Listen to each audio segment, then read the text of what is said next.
I'm Ryan Rabel. I'm the U.S. Attorney for the Northern District of Texas. Thank you for coming. This week, 9 individuals, including well-known musical artists, kidnapped and robbed at gunpoint numerous victims at a music studio in Dallas, Texas. 8 of the 9 were arrested yesterday in Dallas, Memphis, and Nashville. These individuals who are charged and arrested include Lontrell Williams Jr., also known as Pooh Shiesty, Lontrell Williams Sr., Rodney Wright Jr., also known as Big 30, Kadarius Waters, Demarion Gibson, DeMarcus Glover, Corday Johnson, Darian McDaniel, and Terrence Rogers has not been arrested yet, but will be soon. The complaint alleges that on January 10th of this year, 3 music industry professionals traveled to Dallas for a scheduled business meeting. Lontrell Williams Jr. arranged this meeting purportedly to discuss the terms of his recording contract with one of the victims. As alleged, once these 3 men were inside the recording studio, Williams Jr. and 8 co-conspirators, several of whom traveled from Memphis, Tennessee, executed a coordinated armed takeover. As alleged, Williams Jr. produced an AK-style pistol and forced one of the victims to sign a release from the recording contract at gunpoint.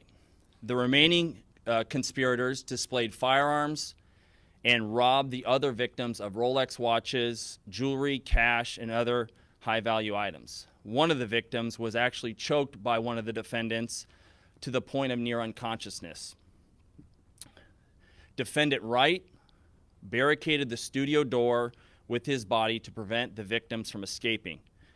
The ringleader of the conspiracy, Lontrell Williams Jr., was on home confinement at the time of the offense, as alleged, for a prior firearms conspiracy charge and conviction out of the Southern District of Florida.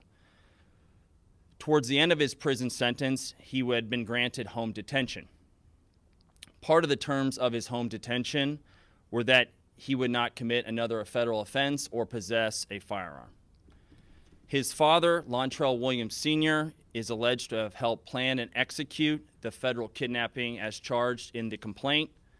And as described further in the complaint, within hours of leaving the Dallas studio, a number of the defendants were on social media displaying some of the items that appeared to be the jewelry that had been robbed from the victims.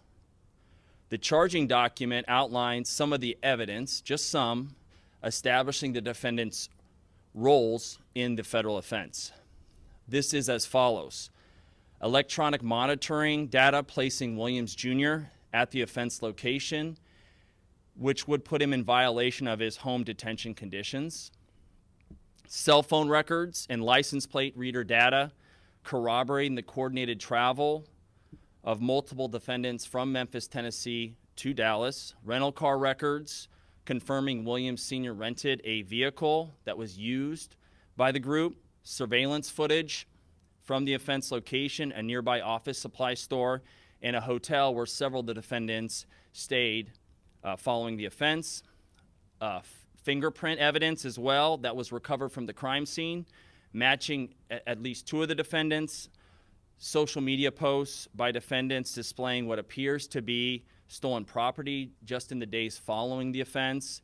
Greyhound bus records confirming the travel of multiple defendants from Dallas to Memphis the day after the offense. In this case, came to Dallas to conduct legitimate business, and they were met with firearms and violence as alleged in the charging document. This case should serve as a warning to others who believe that using violence and intimidation tactics to rob others in our community is a viable way to conduct business.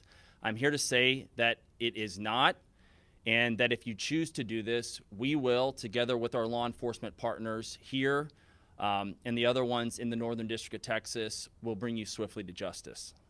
I want to thank the FBI Dallas Violent Crimes Task Force, the FBI's Memphis Resident Agency and Nashville Field Office, the Memphis Safe Task Force, the Dallas Police Department, the United States Attorney for the Western District of Tennessee, Michael Dunovit, and AUSA Greg Wagner, the U.S. Attorney's Office for the Eastern District of Texas, my my dear friend and colleague Jay Combs, and the U.S. Attorney's Office for the Middle District of Tennessee, including my colleague Braden Busek, for their outstanding contributions in this multi-jurisdictional investigation and prosecution. I'd also like to highlight the extraordinary work. None of this happens without the extraordinary work of our AUSAs in this office, and I'm here to say we have the best AUSAs in the entire country. That includes AUSAs Robert Withers, Claire Demers, and my violent crime chief, Jeremy Fugate. This case really underscores the importance of standing up for crime victims, no matter who they are or where they come from, and the incredible collaborative, investigative partnerships that we have, not only in the Northern District of Texas, but across the country, and we are all working together to make our country safer. So thank you for being here today, and I'll answer some questions after my colleague here speaks. But now I'm going to turn it over to him, and this is Jeremy Wright, who's the Dallas FBI Assistant Special Agent in charge. Yeah, thank you, Ryan. Good morning, everybody. As Ryan said, my name is Jeremy Wright. I'm Assistant Special Agent in charge for FBI Dallas.